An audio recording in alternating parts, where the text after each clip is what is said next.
Hello student, welcome to the career launch and मैं हूँ Nilima and in today's class we will learn about the classification of animal. So in last video we have learned about the classification of the animal. मतलब जो traditional method था according to that the animal which have classified into the two classes and the two classes or two group are nothing but the chordates and the non-chordate. But that was a traditional method. वो कैसी थी? Traditional method थी, एक पुरानी method थी. But according to the scientist Robert Whitaker, according to scientist जो हमारे scientist है कौन? Robert वाइटकर. So what does he say? He said that कि animal are classified into the 5 kingdom.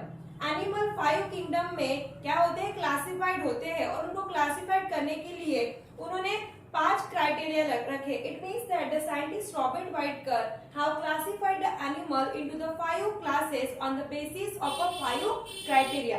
मतलब इन्होंने जो एनिमल है उनको 5 ग्रुप में क्या किया है? 5 ग्रुप में 5 किंगडम में क्लासिफाइड किया है, जिसको क्या बोला जाता है? 5 kingdom classification of animal. 5 kingdom classification of animal. So इन्होंने एनिमल को जो 5 किंगडम क्लासिफिकेशन में क्लासिफाइड किया है, ये किस बेसिस पे किया है? On the basis of a 5 criteria. And those 5 criteria are nothing but the first one is a body organization, जिसको बोला जाता है बॉडी ग्रेड ऑर्गेनाइजेशन, जिसको हम आज बोलेंगे, या आप उसको बॉडी ऑर्गेनाइजेशन भी बोल सकते हो. सेकेंड है, मतलब रैंडमली कोई भी ले सकते हो. सेकेंड है हमारा body symmetry. Then third one is nothing but the germ layer. Fourth one is nothing but the body cavity, जिसको बोला जाता है और which is called as a coelom. इसको क्या बोला जाता है? coelom. And the fifth one is nothing but the segmentation. So on the basis of these 5 criteria, scientist Robert Whitaker have classified the animal into the 5 kingdom. तो actually ये जो वाला portion है आपके सिलेबस से एक्सक्लूड किया गया है, मतलब ये अभी आपके सिलेबस में नहीं है. ठीक है, जो आपका 25% रिड्यूस किया है सिलेबस, शायद इसमें वो ये वाला पोर्शन नहीं है. बट ये वाला पोर्शन हमको पढ़ना पड़ेगा, क्योंकि इस टॉपिक के बाद एक जो चार्ट वहां पे निकाला गया है classification of animal, 5 kingdom classification of animal, उस चार्ट को पढ़ने के लिए ये सब क्राइटेरिया पढ़ना जरूरी है, क्योंकि इन्हीं सब क्राइटेरिया के बेसिस के ऊपर वो एक चार्ट बनाया गया है. ठीक है, तो बिफोर स्टार्टिंग या बिफोर लर्निंग दैट चार्ट आपको ये वाला जो पोर्शन है ये सभी पढ़ना पड़ेगा. ठीक है, तो इसीलिए ये वाली चीज हम लोग पढ़ रहे हैं, अदरवाइज ये आपके सिलेबस में अभी नहीं है. तो according to the scientist Robert Whittaker, उन्होंने जो एनिमल को क्लासिफाइड किया है इनटू द 5 किंगडम क्लासिफिकेशन, तो उनका जो क्राइटेरिया था वो कौन सा था? First one is a body organization which is also called as a body grade organization. Second one is nothing but a body symmetry. Third one is a germ layer. Fourth one is nothing but a body cavity, which is also called as a coelom. And the fifth one is nothing but a segmentation. So these 5 are the criteria. On the basis of that, the scientist Robert Whitaker have classified the animal. तो इन सभी 5 criteria को हमको पढ़ना पड़ेगा. मतलब इन criteria में क्या क्या चीजें होती है जिसकी वजह से एनिमल को क्लासिफाइड किया गया है, और कौन से फाइलम के एनिमल इस क्राइटेरिया में आते हैं, ये सब चीजें हमको पढ़नी है. So in today's video we will learn about the first criteria, and that first criteria is nothing but a body grade organization, जिसको हम लोग क्या बोलते हैं? Body organization. So what happen in case of a body grade organisation?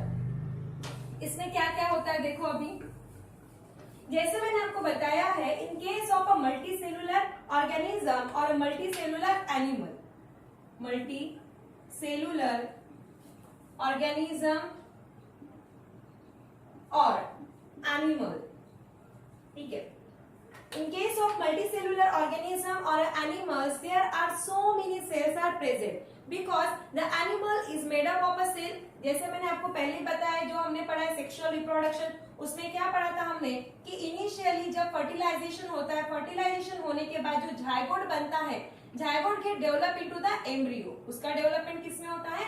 Embryo. So embryo में क्या होते हैं, there are millions of cells are present, मतलब लाखों की तादाद में ऐसे सेल्स प्रेजेंट होती है जिनको हम लोग बोलते हैं एम्ब्रियोनिक सेल। क्या बोला जाता है उनको, एम्ब्रियोनिक सेल। सो इन एम्ब्रियोनिक सेल्स का क्या होता है, डेवलपमेंट होता है। बिफोर दैट वो क्या होती है, ये जो एक ही एम्ब्रियो में सभी सेल प्रेजेंट है गोले की तरह, मांस की गोले की तरह, तो ये सेल्स क्या होती है, सबसे पहले तो इसकी डिवाइड होती है। क्या होती है, divide. So this cell get divide, फिर इनका क्या होगा, डेवलपमेंट होगा। जब सेल्स कम्स टुगेदर आएगी, इकट्ठा होगी, so that cells get develop into the tissue.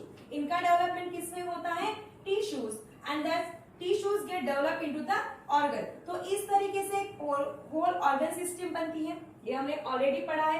तो यहाँ पे क्या बोला है कि in multicellular organism there are millions of cells और so many cells are present and each cell perform a different function. जैसे सिंपल सा एग्जांपल ह्यूमन बीइंग का है। ह्यूमन बीइंग के अंदर ये जो हमारा सेक्सुअल रिप्रोडक्शन से, सेक्सुअल वे से क्या होता है, हमारा रिप्रोडक्शन होता है। तो हमारे बॉडी में तो बहुत सारी सेल्स प्रेजेंट है, there are so many cells are present, and हर एक सेल का एक अलग अलग क्या होता है, फंक्शन होता है, जो क्या करती है, वो सेल परफॉर्म करती है। But in case of unicellular organism, in case of unicellular organism में क्या होती है, there is only a single cell is present. यहाँ पे क्या है, single cell is present. It means that कि उनके बॉडी में तो सिर्फ एक ही सेल है, तो उनकी बॉडी की ये जो एक ही सेल है, बॉडी को, होल बॉडी को जो फंक्शन परफॉर्म करना पड़ेगा, मतलब ये एक ही सिंगल सेल क्या करेगी, जो डिफरेंट फंक्शन है वो डिफरेंट फंक्शन सिर्फ एक ही सेल क्या करेगी, परफॉर्म करेगी। तो जैसे यूनिसेलुलर ऑर्गेनिज्म का हमारे पास एग्जांपल है, that is nothing but amoeba है, पैरामीशिया है। सो अमीबा, ये जो हमारा अमीबा है जो कि सिर्फ एक ही सिंगल सेल से बना है, and that is the reason it is called as a unicellular organism. तो इसके बॉडी में सिर्फ एक ही सेल प्रेजेंट है और जो डिफरेंट फंक्शन होते हैं उसके बॉडी के, ये एक ही सेल वो डिफरेंट फंक्शन क्या करती है, परफॉर्म करती है। तो such a type of animal, such a type of body organization of animal is called as a protoplasmic grade organization. तो ये चीजें आपको ध्यान में रखनी है कि मल्टीसेलुलर ऑर्गेनिज्म में तो बहुत सारी सेल्स प्रेजेंट होती है, जिसके वजह से हर एक सेल उसका जो डिफरेंट पर्टिकुलर फंक्शन है वो परफॉर्म करती है। But in case of unicellular organism, जैसे हमारे पास एग्जांपल में है अमीबा है, पैरामीशिया है, यूग्लिना है, जो कि हमने असेक्सुअल रिप्रोडक्शन में ऑलरेडी पढ़ा है। So this are nothing but a unicellular organism, जिनके बॉडी में सिर्फ एक ही सेल प्रेजेंट है, और एक ही सेल प्रेजेंट होने की वजह से उसको बॉडी के जो डिफरेंट फंक्शन होते हैं वो क्या करना होता है, परफॉर्म करना होता है। And such a type of animals body grade organization which is called as a protoplasmic grade organization. तो यहाँ पे ये वाली चीजें हमेशा पूछी जाती थी, क्योंकि ये वाला क्वेश्चन आपके सिलेबस में नहीं है, बट स्टिल आपको ये चीज ध्यान में रखना है। In case of unicellular organism, जो बॉडी ग्रेड ऑर्गेनाइजेशन होता है, यूनिसेलुलर ऑर्गेनिज्म में जो बॉडी ग्रेड ऑर्गेनाइजेशन होता है उसको क्या बोला जाता है, प्रोटोप्लाज्मिक ग्रेड ऑर्गेनाइजेशन। ठीक है, तो ये चीज आपको ध्यान में रखना है, प्रोटोप्लाज्मिक ग्रेड ऑर्गेनाइजेशन।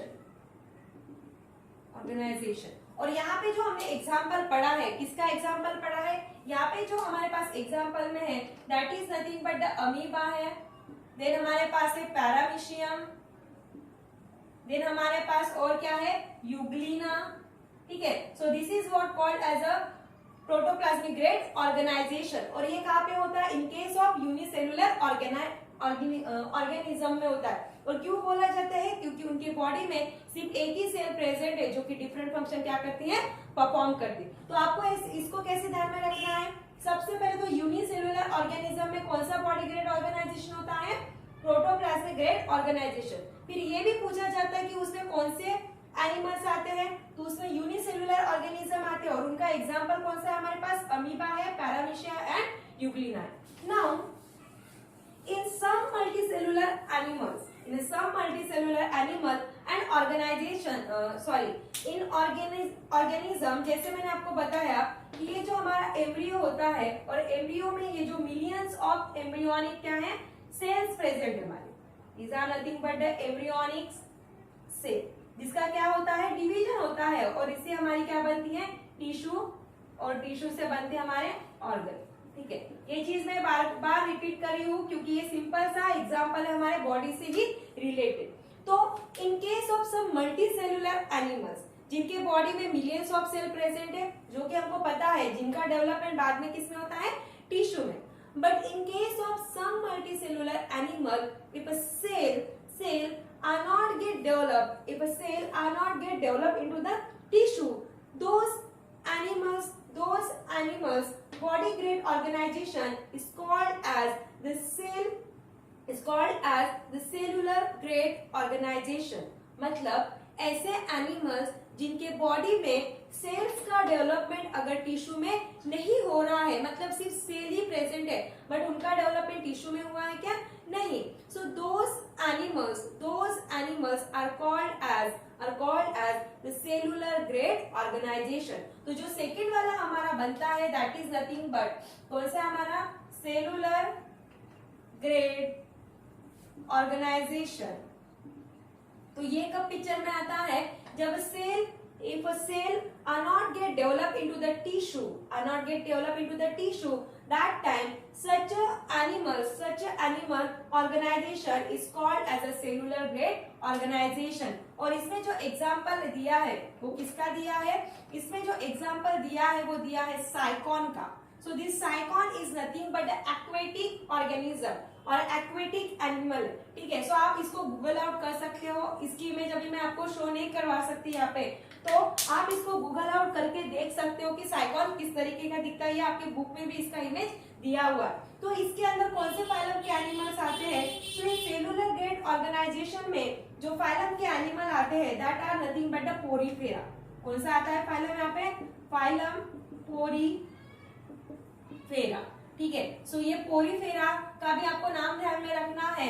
सो सेलुलर ग्रेड ऑर्गेनाइजेशन में बेसिकली क्या हुआ था कि जो हमारी एम्ब्रियोनिक सेल्स होती है उनका डेवलपमेंट किस में होना था टिश्यू में, बट ऐसा होता है कि जो एनिमल सेलुलर ग्रेड ऑर्गेनाइजेशन में आते हैं नहीं, उनके बॉडी की सेल्स टिश्यू में डेवलप नहीं होती है और उनके बॉडी का जो ऑर्गेनाइजेशन होता है उनको क्या बोला जाता है cellular grade organisation.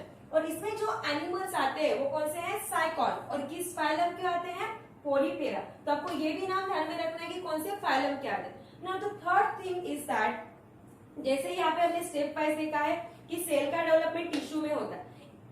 If in a multi cellular animal और if in a multicellular organism if a cell get comes together to form a tissue, अगर मल्टी सेलुलर ऑर्गेनिज्म में और एनिमल्स में ये जो सेल्स है that cells if they are comes together, अगर वो इकट्ठा होके उनका डेवलपमेंट किसमें हो रहा है टिश्यू में हो रहा है, तो such a types of animals body grade organization is called as a cell tissue grade organization. उसको क्या बोला जाता है cell tissue grade organization. So cell tissue grade organization. लेकिन कब बोला जाएगा if cells get develop into the tissue.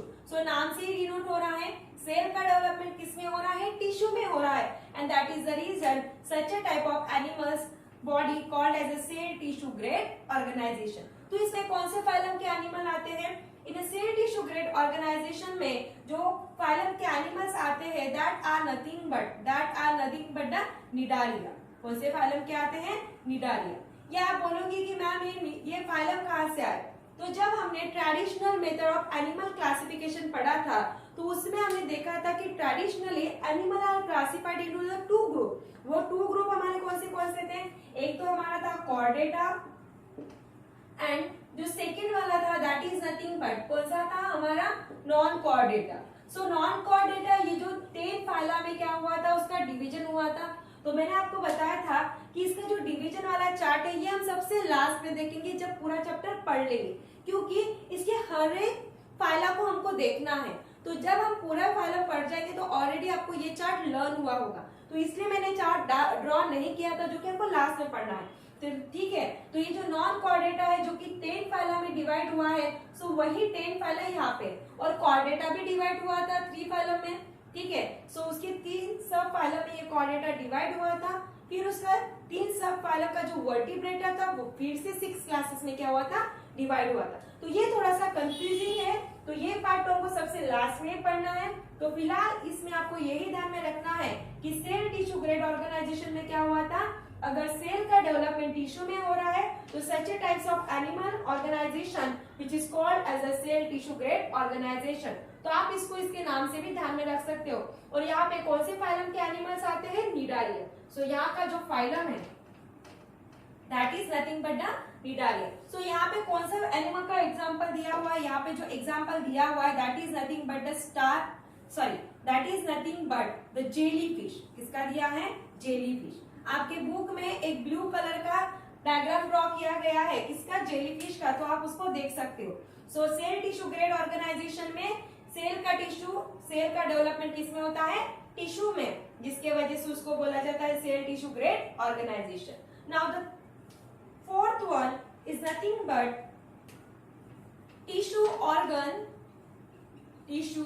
Organ grade organization, ठीक है। सो यहाँ से आप नाम से ही पता चलता है आपको कि टिश्यू का डेवलपमेंट किसमें हो रहा है, ऑर्गन में। जैसे यहाँ पे मैंने बताया है कि जो ह्यूमन बीइंग होते हैं, ठीक है, human being which is nothing but the example of a multicellular animal.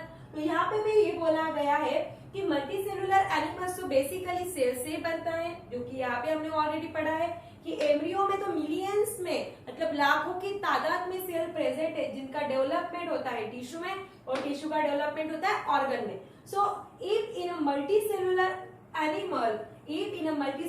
Animal और organism, if a tissue get develop into the organ, मतलब टिश्यू का डेवलपमेंट जब ऑर्गन में होता है, that time such a type of organization is called as a tissue organ grade organization। और यहाँ पे जो एग्जांपल दिया हुआ है वो किसका दिया हुआ है, फ्लैटवर्म का दिया हुआ है। इवन आपके बुक में जो डायग्राम निकाली हुई है वो किसकी निकाली हुई है, प्लानेरिया की डायग्राम निकाली हुई है, ठीक है। सो ये वाला था हमारा टिश्यू ऑर्गन ग्रेड ऑर्गेनाइजेशन, ठीक है। But in case of tissue organ grade organization में कंप्लीट ऑर्गन सिस्टम फॉर्म नहीं हुई है। जैसे ये वाला मैंने ड्रॉ किया है, तो जैसे हमने पढ़ा था बर्थ एंड डेवलपमेंट, तो बर्थ एंड डेवलपमेंट में हमने पढ़ा था कि जैसे कैसे स्पर्म एंड ओवम से जो कि दोनों भी क्या है, माइक्रो ऑर्गेनिज्म है, इन दोनों माइक्रो ऑर्गेनिज्म से कैसे एक होल चाइल्ड का डेवलपमेंट होता है, कैसे एक होल चाइल्ड बनता है। तो होल चाइल्ड में मतलब जो कंप्लीट बच्चा होता है उसके बॉडी में होल ऑर्गन सिस्टम प्रेजेंट होती है। But in case of this tissue organ grade organization में होल ऑर्गन सिस्टम नहीं बनती है, सिर्फ कुछ ही टिश्यू का डेवलपमेंट किसमें होता है, ऑर्गन में, and that is the reason which is called as a tissue organ grade organization, जिसमें हमारा एग्जांपल होता है किसका, फ्लैटवर्म एंड प्लानेरिया। तो अभी हमने ये जो डिफरेंट बॉडी ऑर्गेनाइजेशन पढ़े हैं, तो इसमें हमने अलग अलग फाइलम पढ़े हैं। जैसे प्रोटोप्लाज्मिक ग्रेड ऑर्गेनाइजेशन में यूनिसेलुलर ऑर्गेनिजम्स होते हैं, क्योंकि उनके बॉडी में सिर्फ एक ही सेल प्रेजेंट होती है जो कि बॉडी के पूरे फंक्शन क्या करेगी, परफॉर्म करेगी। तो unicellular organism are nothing but amoeba, paramecium and euglena. In case of cellular grade organization में क्या हो रहा है कि अगर सेल का डेवलपमेंट टिश्यू में नहीं हो रहा है, जो कि होना चाहिए, तो यहाँ पे नहीं हो रहा है, तो such animals are called as a cellular grade organization, और उनका एग्जांपल है साइकॉन, और फाइलम होता है पोरीफेरा। देन सेल का डेवलपमेंट अगर टिश्यू में हो रहा है तो उसको क्या बोला जाएगा, सेल टिश्यू ग्रेड ऑर्गेनाइजेशन, और एग्जांपल दिया है jellyfish which is comes under the phylum Cnidaria, ठीक है। तो यहाँ पे हमने तो पढ़ा कि अलग अलग फाइलम के जो एनिमल्स है इन चारों भी केसेस में आए हैं।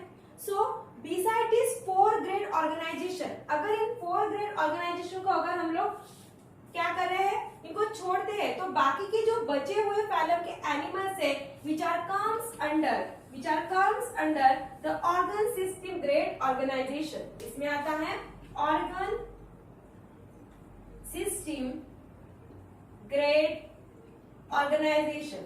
तो यहाँ पे क्या हो रहा है, यहाँ पे भी बोला गया है कि organ system grade organization, मतलब यहाँ पे होल ऑर्गन सिस्टम बन रही है, नाम से पता चल रहा है। जैसे एग्जाम्पल में हम लोग लेंगे ह्यूमन बीइंग, इसको लेंगे ह्यूमन को।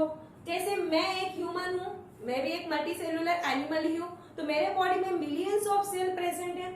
मिलियंस ऑफ सेल का डेवलपमेंट टिश्यू में हुआ, टिश्यू का डेवलपमेंट ऑर्गन में हुआ, और जो मेरे बॉडी में डिफरेंट ऑर्गन्स है, that organ system are joined together to form a organ system. मेरे बॉडी के जो डिफरेंट ऑर्गन्स है वो क्या हो गए, इकट्ठा हो गए, and they form a organ system, complete organ system. So in organ system में क्या होता है, कंप्लीट ऑर्गन सिस्टम बनती है, एंड इसमें जो एग्जांपल आता है वो किसका आता है, ह्यूमन बीइंग का।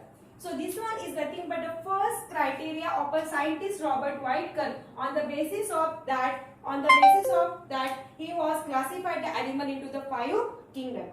So next criteria we will learn about the next video. ठीक है? So till then, thank you.